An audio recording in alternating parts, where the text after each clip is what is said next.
12 अगस्त 2024 प्रातः मुरली। ओम शांति। बाप दादा मधुबन। बाबा कहते हैं, मीठे बच्चे, अब वापिस घर जाना है, इसलिए बाप को याद करने और अपने चरित्र को सुधारने की मेहनत करो। प्रश्न, अज्ञान नींद में सुलाने वाली बात कौन सी है? उससे नुकसान क्या हुआ है? उत्तर, कल्प की आयु लाखों वर्ष कहना यही अज्ञान की नींद में सुलाने वाली बात है। इससे ज्ञान नेत्रहीन हो गए हैं।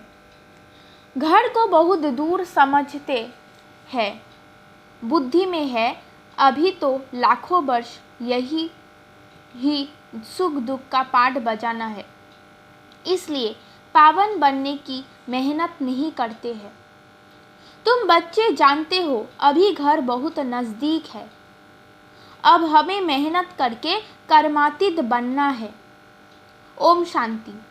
मीठे मीठे बच्चों को अब बाप ने घर याद दिलाया है।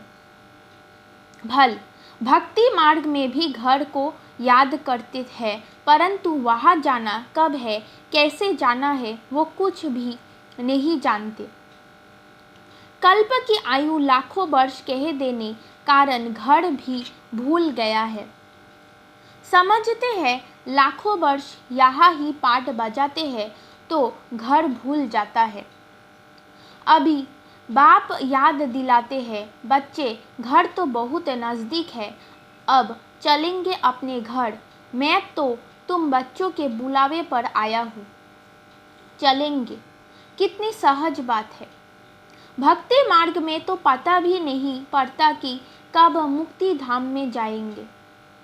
मुक्ति को ही घर कहा जाता है। लाखों वर्ष कह देने के कारण सब भूल जाते हैं। बाप को भी तो घर को भी भूल जाते हैं।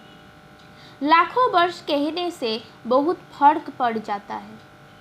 अज्ञान नींद में जैसे सो जाते हैं, किसको भी समझ में नहीं आता। भक्ति मार्ग में घर कितना दूर बताते हैं।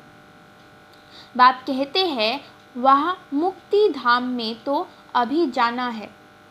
ऐसे थोड़े ही है तुम कोई लाखों वर्ष भक्ति करते हो। तुमको पता भी नहीं कि भक्ति कब से शुरू हुई है। लाखों वर्ष का हिसाब तो करने की दरकार ही नहीं। बाप को और घर को भूल जाते हैं। ये भी ड्रामा में नूंद है, परंतु नाहिक इतना दूर कर देते हैं। अब बाप कहते हैं, बच्चे घर तो बिल्कुल नज़दीक है, अब मैं आया हूँ तुमको ले चलने। घर चलना है, परंतु पवित्र तो ज़रूर बनना है। गंगा स्नान आदि तो तुम करते आए हो, परंतु पवित्र बने नहीं हो। अगर पवित्र बनते तो घर चले जाते, परंतु घर का भी पता नहीं तो पवित्रता का भी पता नहीं। आधा कल्प से भक्ति की है तो भक्ति को छोड़ते ही नहीं। अब बाप कहते हैं भक्ति पूरी होती है। भक्ति में तो अपरंपार दुख रहता है। ऐसे नहीं कि तुम बच्चों ने लाखों वर्ष दुख देखा है, लाखों वर्ष की तो बात ही नहीं। सच्चा सच्चा दुख तो तुमने कलयुग में ही भोगा, जबकि जास्ती विकारों में गंदे बने हो। पहले जब रजों में थे तो कुछ समझ थी, अभी तो बिल्कुल बेसमझ हो गए हैं। अब बच्चों को कहते हैं सुख धाम चलना है तो पावन बनो। जन्म जन्मांतर के जो पाप सिर पर है उन्हें याद से उतारो। याद से बड़ी खुशी रहेगी। जो बाप तुमको आधा कल्प सुख धाम में ले जाते हैं उनको याद करना है। बाप कहते हैं तुमको ऐसा लक्ष्मी नारायण जैसा बनना है तो एक तो पवित्र बनो और चरित्र सुधारो। विकारों को कहा जाता है भूत, लोभ का भी भूत कम नहीं है। ये भूत बहुत अशुद्ध है, मनुष्य को एकदम गंदा बना देता है। लोभ भी बहुत पाप कराता है। 5 विकार बहुत कड़े भूत है, इन सबको छोड़ना है। लोभ को छोड़ना भी ऐसा मुश्किल है जैसे काम को छोड़ना मुश्किल है। मोह को छोड़ना भी इतना मुश्किल हो जाता जितना काम को छोड़ना। छोड़ते ही नहीं। सारी आयु बाप समझाते आए हैं तो भी मोह की रग जुटी हुई रहती है। क्रोध भी मुश्किल छूटता है। कहते हैं बच्चों पर क्रोध आता है, नाम तो क्रोध का लेता है ना। कोई भी भूत ना आए, उन पर विजय पानी है। बाप कहते हैं जब तक मैं हूँ तब तक तुम पुरुषार्थ करते रहो। बाप कितना वर्ष रहेंगे? बाप इतने वर्षों से बैठ समझाते हैं, अच्छा ही टाइम देते हैं। सृष्टि चक्र को जानना तो बहुत सहज है। 7 दिन में सारा ज्ञान बुद्धि में आ जाता है। बाकी जन्म जन्मांतर के पाप कटने में देरी लगती है। यह मुश्किलात है, उसके लिए बाबा टाइम देते हैं। माया का ऑपोजिशन बहुत होता है, एकदम भुला देती है। यहाँ बैठते हैं तो सारा समय याद में थोड़े ही बैठते हैं, बहुत तरफ बुद्धि चली जाती है। इसलिए टाइम देना है, मेहनत कर कर्मातीत अवस्था को पाना है। पढ़ाई तो बहुत सहज है। सेंसुबुल बच्चा हो तो 7 रोज में सारा ज्ञान समझ ले कि ये 84 का चक्र कैसे फिरता है। बाकी पवित्र बनने में है मेहनत। इस पर कितने हंगामे होते हैं। समझते हैं बात तो राइट है। हम ग्लानि करते थे कि ये ब्रह्मा कुमारियाँ भाई बहन बनाती है, परंतु बात तो बरोबर राइट है। जब तक हम प्रजापिता ब्रह्मा के बच्चे नहीं बने हैं तब तक पवित्र कैसे रह सकेंगे? क्रिमिनल आई से सिविल आई कैसे बन सकती है? ये युक्ति बड़ी अच्छी है। हम ब्रह्मा कुमार कुमारियाँ है तो भाई बहन हो गए। इसमें बड़ी मदद मिलती है सिविल आई बनाने में। ब्रह्मा का कर्तव्य है ना, ब्रह्मा द्वारा देवी देवता धर्म की स्थापना अथवा मनुष्य को देवता बनाना। बाप आते ही है पुरुषोत्तम संगम युग पर, तो समझाने की कितनी मेहनत करनी पड़ती है। बाप का परिचय देने लिए ही सेंटर्स खोले जाते हैं। बेहद के बाप से बेहद का वर्षा लेना है।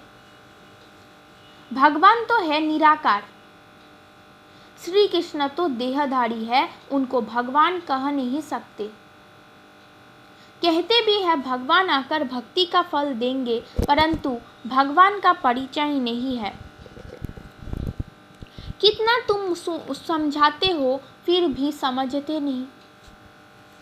देहधारी तो पुनर्जन्म में आते हैं जरूर, अब उनसे वर्षा मिल ना सके। आत्माओं को एक परम पिता परमात्मा से वर्षा मिलता है। मनुष्य को जीवन मुक्ति दे ना सके। यह वर्षा पाने के लिए तुम बच्चे पुरुषार्थ कर रहे हो। उस बाप को पाने लिए तुम कितना भटकते थे। पहले तो सिर्फ एक शिव की पूजा करते थे और कोई तरफ जाते नहीं थे। वो थी अव्यभिचारी भक्ति, औरों के मंदिर आदि इतने नहीं थे। अभी तो ढेर चित्र है, मंदिर आदि बनाते हैं। भक्ति मार्ग में तुमको कितनी मेहनत करनी पड़ती है। तुम जानते हो शास्त्रों में कोई गति सदगति का रास्ता नहीं है, वो तो एक बाप ही बताते हैं। भक्ति मार्ग में कितने मंदिर बनाते रहते हैं। वास्तव में मंदिर सिर्फ होते हैं देवी देवताओं के, और कोई मनुष्य का मंदिर बनता नहीं, क्योंकि मनुष्य तो है पतित। पतित मनुष्य पावन देवताओं की पूजा करते हैं। भल है वो भी मनुष्य, परंतु उनमें देवी गुण है। जिनमें देवी गुण नहीं है वो उनकी पूजा करते हैं। तुम खुद ही पूज्य थे, फिर पुजारी बने हो। मनुष्य की भक्ति करना ये 5 तत्व की भक्ति करना है। शरीर तो 5 तत्व का बना हुआ है। अब बच्चों को मुक्ति धाम में चलना है, जिसके लिए इतनी भक्ति की है। अब अपने साथ ले चलता हूँ। तुम सतयुग में चले जाएंगे। बाप आए ही है पतित दुनिया से पावन दुनिया में ले चलने। पावन दुनिया है ही 2, मुक्ति और जीवन मुक्ति। बाप कहते हैं, मीठे मीठे बच्चों, मैं कल्प कल्प संगम युग पर आता हूँ। तुम भक्ति मार्ग में कितने दुख उठाते हो। गीत भी है ना, चारों तरफ लगाए फिर दूर रहे किससे, बाप से। बाप को ढूंढने के लिए जन्म बाई जन्म फेरे लगाए, परंतु फिर भी बाप से दूर रहे, इसलिए बुलाते हैं ही पतित पावन आओ, आकर पावन बनाओ। बाप के सिवाय और कोई बना ना सके, तो ये खेल ही 5000 वर्ष का है। ड्रामा अनुसार हर एक पुरुषार्थ करते हैं। जिस प्रकार कल्प पहले किया है, उस अनुसार ही राजधानी की स्थापना हो रही है। सब एक जैसा तो नहीं पढ़ेंगे। ये पाठशाला है ना, राजयोग की पढ़ाई है। जो देवी देवता धर्म के होंगे वो निकल आएंगे।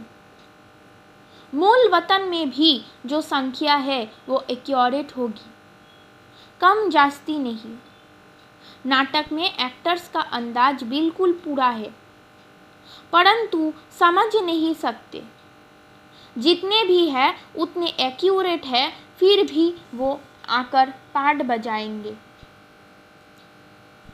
फिर तुम आते हो नई दुनिया में, बाकी सब वहाँ चले जाएंगे। अभी कोई गिनती करे तो कर सकते हैं। अभी बाप तुमको बहुत गुह्य पॉइंट्स बताते हैं। शुरू की और अभी की समझाने में कितना फर्क है। पढ़ाई में टाइम लगता है। फट से कोई ICS नहीं बन जाएंगे। नंबरवार पढ़ाई होती है। बाप कितना सहज कर समझाते हैं, जो मनुष्यों की बुद्धि में सहज बैठ सके। दिन प्रतिदिन नई नई पॉइंट समझाते रहते हैं। अब बाप कहते हैं, मुझ पतित पावन बाप को बुलाया है, मैं आया हूँ तो तुम पावन बनो ना। अपने को आत्मा समझ मामे कम याद करो तो तुम सतो प्रधान बन जाएंगे। फिर यहाँ आना पड़ेगा पाड बजाने।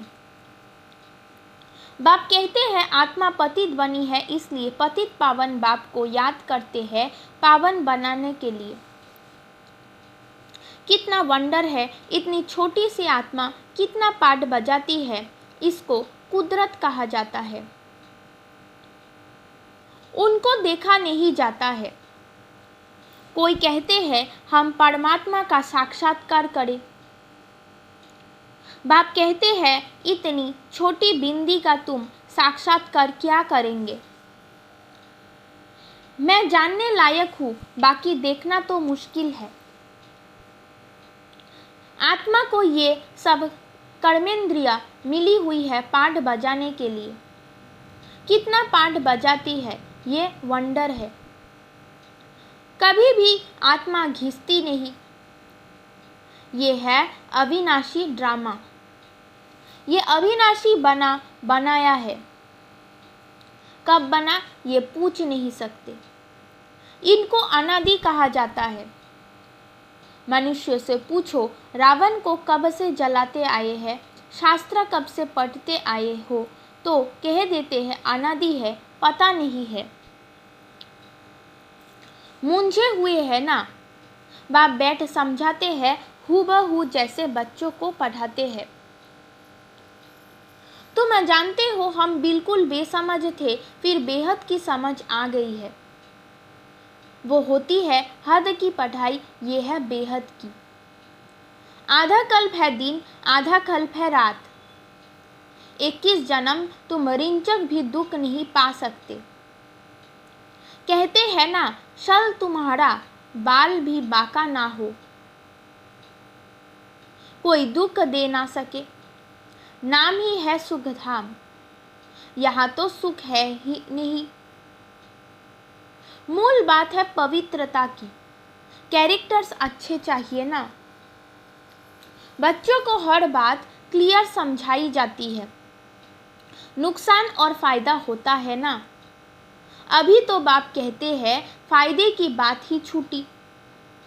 अभी तो नुकसान ही नुकसान होने का है।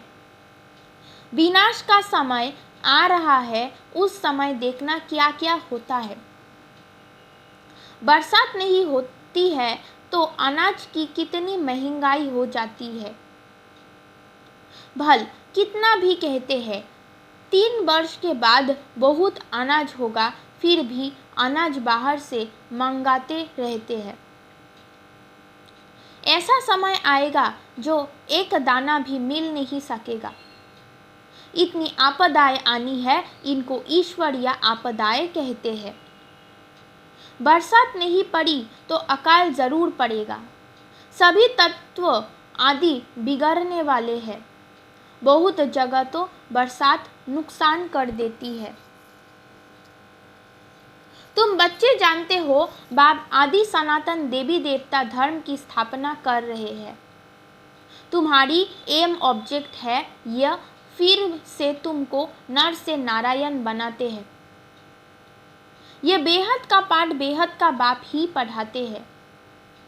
जो जैसा पढ़ेगा ऐसा पद पाएगा। बाप तो पुरुषार्थ कराते हैं। पुरुषार्थ कम करेंगे तो पद भी कम पाएंगे। टीचर भी स्टूडेंट को समझाएंगे ना। दूसरे को जब आपसमान बनाते हैं तब मालूम पड़ता है ये अच्छी रीति पढ़ते और पढ़ाते हैं।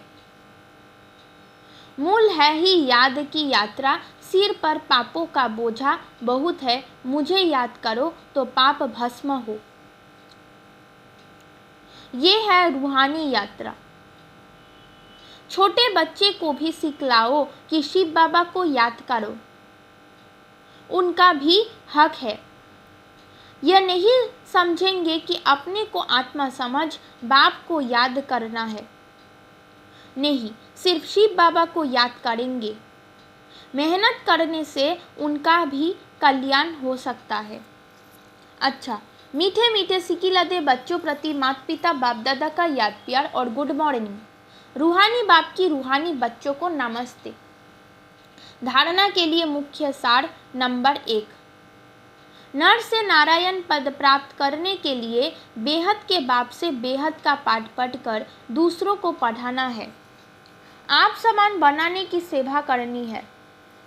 नंबर 2, लोभ मोह की जो रंगे हैं उनको निकालने की मेहनत करनी है। अपने चरित्र का ऐसा सुधारना है जो कोई भूत अंदर प्रवेश होना ना पाए।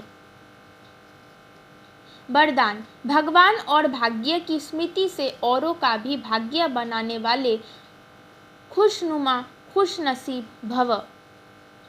अमृत वेले से लेकर रात तक अपने भिन्न भिन्न भाग्य को स्मृति में लाओ और यही गीत गाते रहो, वाह मेरा श्रेष्ठ भाग्य। जो भगवान और भाग्य की स्मृति में रहते हैं वही औरों को भाग्यवान बना सकते हैं। ब्राह्मण माना ही सदा भाग्यवान, सदा खुश नसीब। किसी की हिम्मत नहीं जो ब्राह्मण आत्मा की खुशी कम कर सके। हर एक खुशनुमा खुश नसीब हो। ब्राह्मण जीवन में खुशी का जाना असंभव है। भल शरीर चला जाए लेकिन खुशी जा नहीं सकती। स्लोगन: माया के झूले को छोड़, अतीन्द्रिय सुख के झूले में सदा झूलते रहो। ओम शांति।